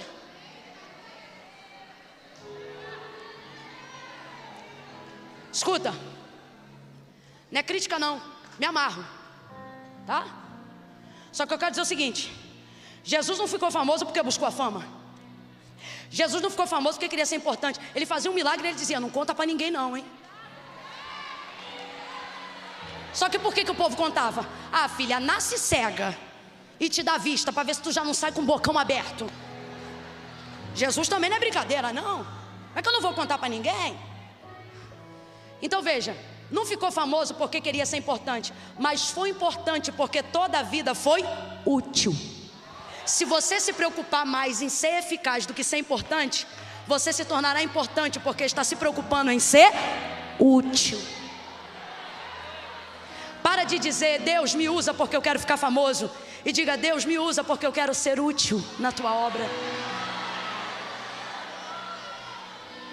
Pode ser, Senhor, que eu tenha um nome sendo útil, mas não permita que eu construa um nome sem ser eficaz. Porque senão, quando tudo passar, tudo que vai me restar é e um nome que não foi útil não ressuscita mortos, não traz o peso da sua glória.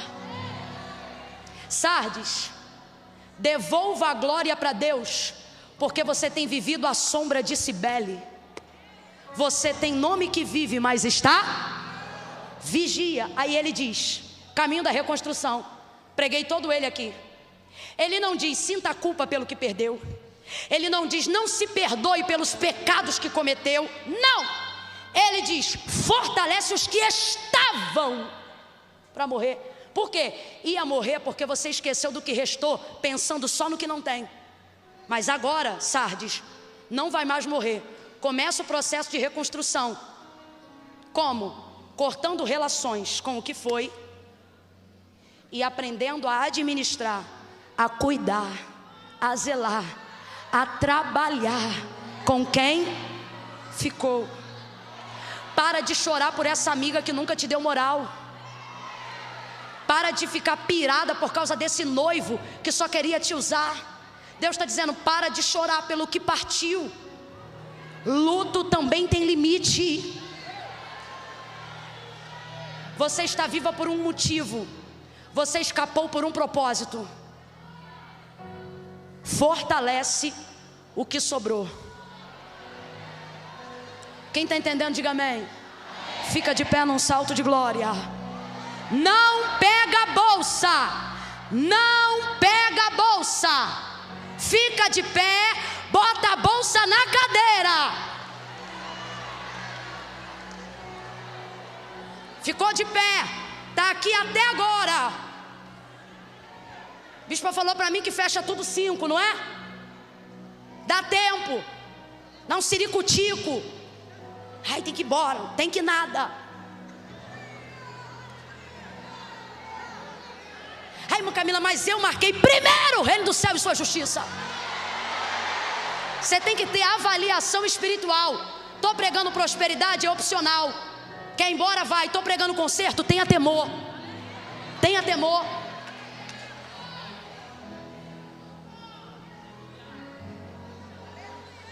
Escuta uma coisa. Não quero ser leviana. Precisamos aprender os métodos dos quais Deus usa. Precisamos estar entendidos em como Deus trabalha.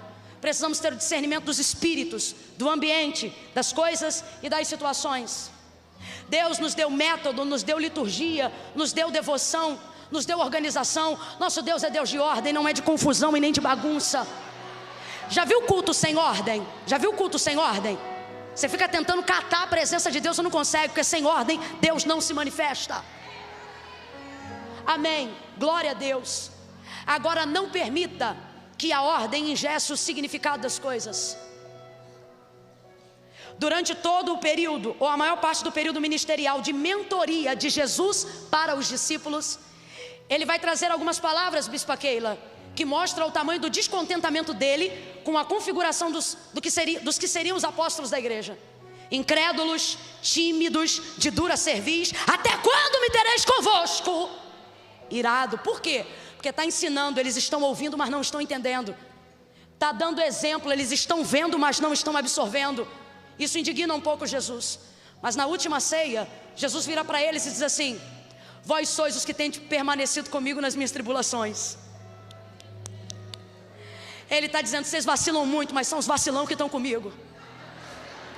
Ele diz, vocês erram muito, mas erram comigo. Tem dirigente de trabalho que está dizendo, Jesus é vacilona, mas é ela que volta comigo para casa. Escuta, vós sois os que têm permanecido comigo nas minhas tribulações. Por isso meu Pai me confiou um reino, e eu entrego ele a vocês. Meu Pai me confiou um reino e eu entrego ele a vocês. Que loucura. Augusto Cury diz que, ouvi dizer que João tem nuances de bipolaridade, Pedro é sanguíneo, isso não precisa nem.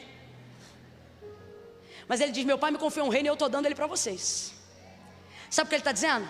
Meu Pai confiou em mim e eu estou confiando? Não, eu estou confiando no investimento que eu fiz em vocês. Ele não está dizendo eu confio em você, ele está dizendo eu confio em mim. Você é vacilão, mas são 2 anos, são 3 anos e meio que eu estou investindo. Ele não está dizendo sei quem você é, ele está dizendo sei quem eu sou.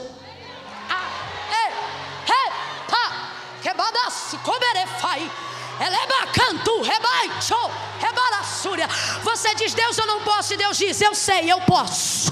Você diz Deus eu não sou, e Ele diz eu sei, eu sou. Alguém diz eu acho que você não merece, e você quer discutir, Deus está dizendo diga eu não mereço, é graça, é graça, é graça, é graça, é investimento dele. 2 anos e meio, bispa, 2 anos e meio, incrédulos, isso e aquilo. Última ceia, estou entregando para vocês. Por quê? Porque a despeito de tudo é em vocês que eu tenho investido, é vocês que estão ficando comigo, foi vocês que largaram tudo para andar comigo, então não vou dar para outro não, vou dar para vocês. Escuta, deu. Depois do período de quarentena de Jesus, outros 40 dias de peregrinação, primícias para o seu Pai, fortaleceu as bases de tudo que já tinha pregado antes de novo. Tipo igual quando vai ter prova e dá revisão, Jesus fez assim, pá. Quando terminou, ele disse assim, agora já não vos chamo servos. Por que agora? Porque antes não podia, seus cabeçudos. Vocês brigavam, vocês não entendiam. Então ele diz, agora. Irmã Camila, o que você está dizendo? Deus está dizendo, você tem um antes, mas também vai ter um agora. Agora já não vos chamo mais servos, mas vos chamo de... Jesus vai explicar. Irmã Camila, é ruim ser servo? Não, mas tem que mudar de fase, bonita. Quem é servo? Servo é pau mandado. Estou falando a grosso modo. Não estou querendo ser leviana, mas olha só. O servo, no contexto do que Jesus está aplicando aos discípulos, é isso aqui, ó.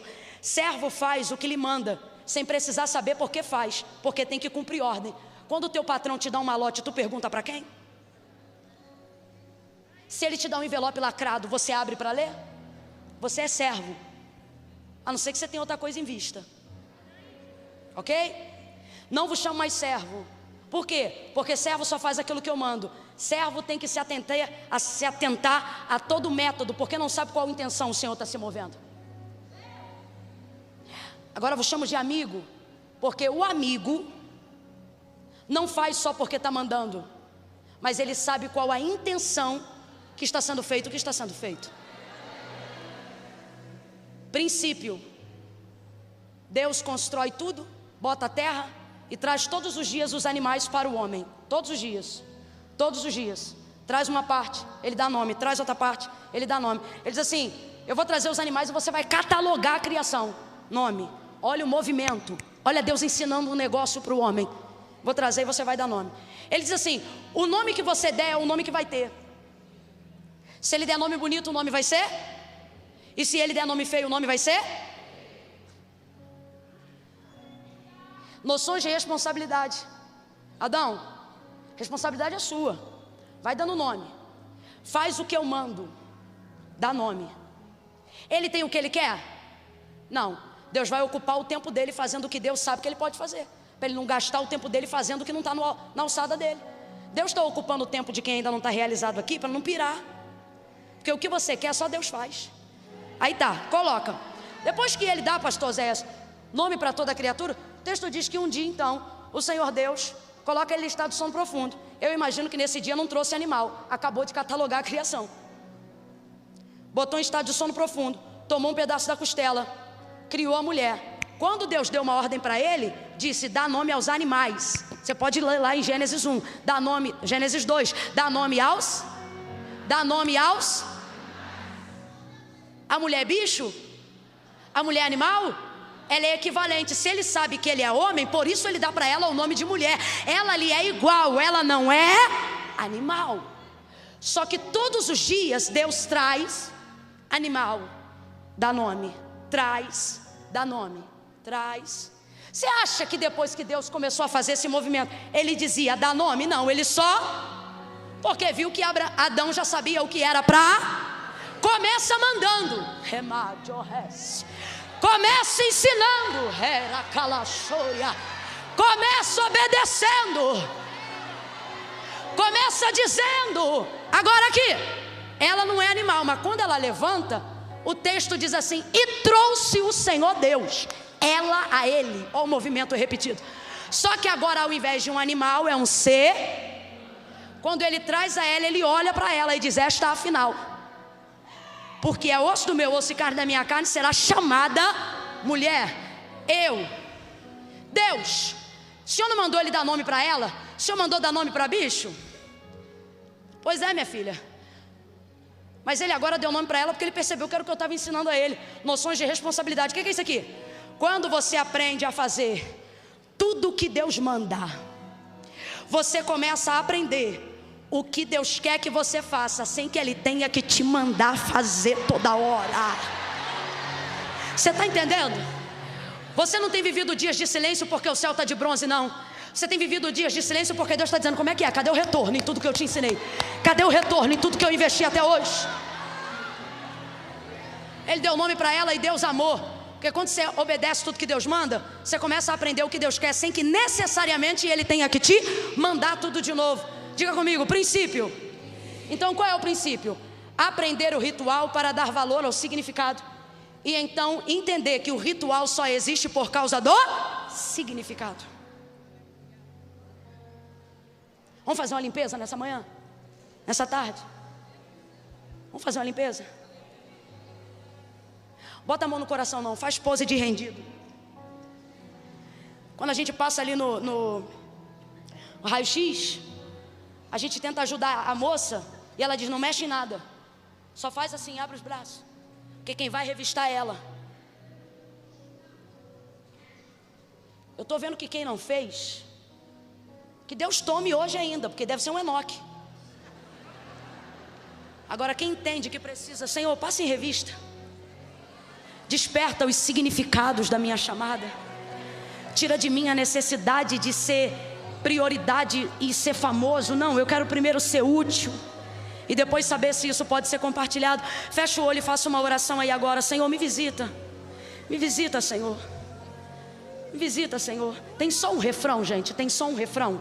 Cada hora tem só um refrão. Eles vão te ajudar. Deus habita no meio dos louvores. Fecha o olho, não abre não, não abre não. Senhor, em nome de Jesus, passa em revista, restaura-nos o significado, o propósito, restaura-nos o entendimento, restaura-nos a visão, faz-nos entender que nós escapamos para atender um propósito. Visita agora quem está em casa, Senhor. Faz uma limpeza em nós. Começa em mim, Senhor. E o poder de Deus na minha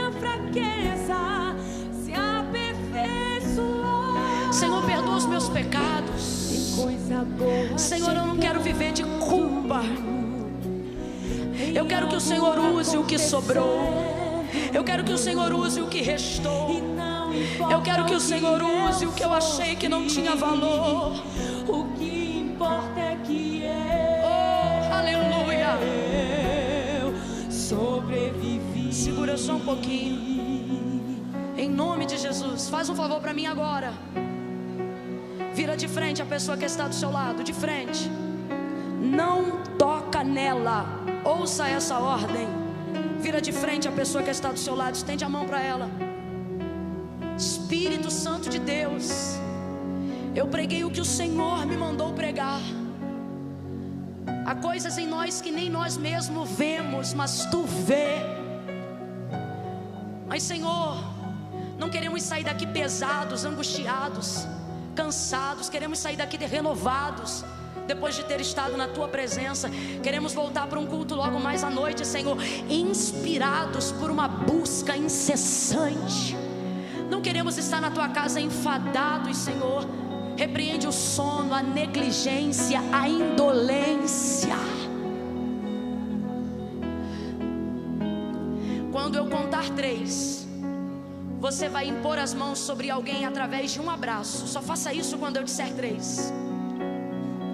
E você vai dizer para essa pessoa: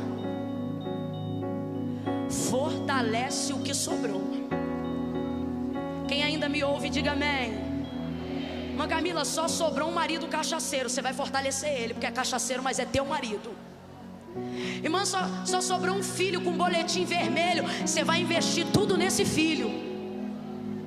O boletim vermelho vai virar azul. O boletim do ensino médio vai virar diploma do nível superior. Fortalece o que restou. Irmã Camila, mas a empresa eu cuidava de 40, agora só tem 14. Trabalha com os 14. Bota pra quebrar com os 14. Fortalece o que sobrou. Irmã Camila, quer saber? Eu não tenho mais prazer de arrumar minha casa. Meu piso é velho, minha parede é mofada. Passa cal na calçada, capim naquele quintal. Mostra que tem gente morando lá dentro. Fortalece o que sobrou. Irmã Camila, minha congregação quebrou, nego foi embora, deu errado. Eu tenho poucas ovelhas, eu vou fechar. Não vai fechar, que isso não é botequim, isso é igreja. Fortalece o que sobrou. Irmã Camila, meu problema sou eu fui tão traída que não sobrou confiança. Eu fui tão decepcionada que eu não consigo mais me relacionar com as pessoas. Deus vai abrir seus olhos hoje e você vai começar a entender que tem muita gente à sua volta que ainda vale a pena. Você não escapou para morrer, você sobreviveu por um motivo. Eu vou contar de 1 a 3, pode intensificar o fluxo do louvor. 1, levante a sua mão. 2, você é alguém que escapou para poder fortalecer alguém aqui nessa tarde. Você é alguém que escapou para fortalecer alguém aqui nessa tarde. 2,5, levanta a mão mais alto e diz: eu escapei. Tá fraco, eu escapei. E você vai escapar também. 3, abraça com vontade e diga: fortalece. Perdendo, aprendi a subir. Fortalece. Descendo, fortalece. Doeu, mas eu cresci. Deixa Jesus trabalhar nesse abraço. E cresci. Fortalece. Desaparecendo. E o poder de Deus na minha cabeça se aperfeiçoou. Tem coisa boa. Tem coisa boa chegando. Quem acredita pode adorar. Tem algo acontecendo. Levanta a mão para adorar. E não importa o que eu sofri, o que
aprendi a ganhar, perdendo aprendi a subir. Só quem sentiu a presença de Deus aqui nessa tarde, levanta suas mãos.